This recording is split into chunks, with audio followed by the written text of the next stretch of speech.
name is Kathie and our game is Infinite Scuba. I'm from Cascade Game Foundry.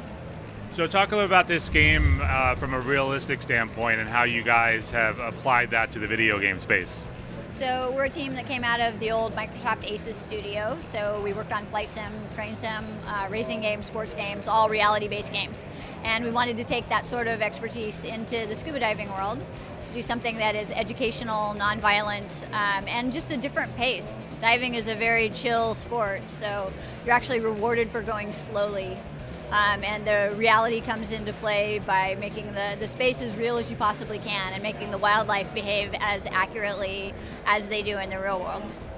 So talk a little about the actual world of this game. Where will people be scuba diving and how it works?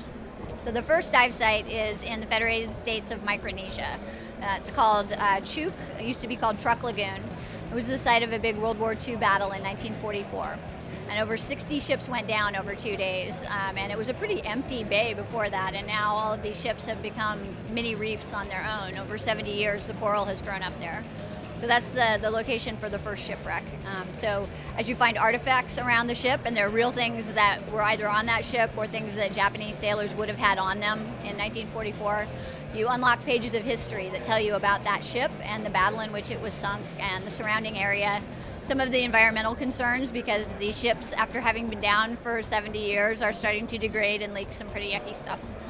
Let's see, what else? Talk a little about the actual gameplay experience itself and how you're replicating diving. So we're divers, most of us on the team. So we are trying to show what real dive science is like. So there's a real gas absorption model, nitrogen absorption model. So you learn a little bit about managing your air. That you burn more air the deeper you go, and that you can get nitrogen narcosis. So it's a realistic experience without overwhelming someone who isn't a diver. So we expose you to the concepts, so hopefully you'll be inspired to go out and learn more. How would this game be able to be implemented for someone who wants to go out and diving in the real world? Well, it's mostly to expose you to the concepts and to show you what diving is like and what's really cool about it. The surprise of what you see underwater is probably the best part. You can be swimming around and suddenly a manta ray will swim out in front of you, or a sea turtle or a dolphin. We really tried to recreate the things that make us as divers excited about diving and wanted to share that with other people. What are your thoughts on the Oculus Rift and virtual reality and what that brings to a game like this? Oh, it's super cool. Any of the VR stuff is incredible.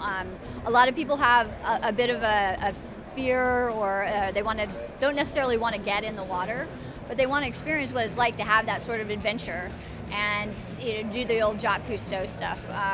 We're working with Dr. Sylvia Earle, so she's somebody who's really good at articulating how fascinating it is to go underwater. So little of the ocean has been explored, only a tiny, tiny fraction. And recreational scuba divers can only go down to about 125 feet.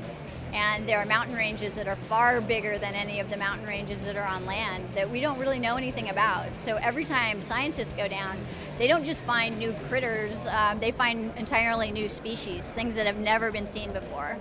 So I often describe it as being the closest I'll ever get to being an astronaut. You're weightless, you have a limited air supply, you have a bunch of gear you have to keep track of. And it turns out that space is mostly space. At least the space we can get to is space. The really cool stuff, where the aliens are, that's underwater on our very own planet.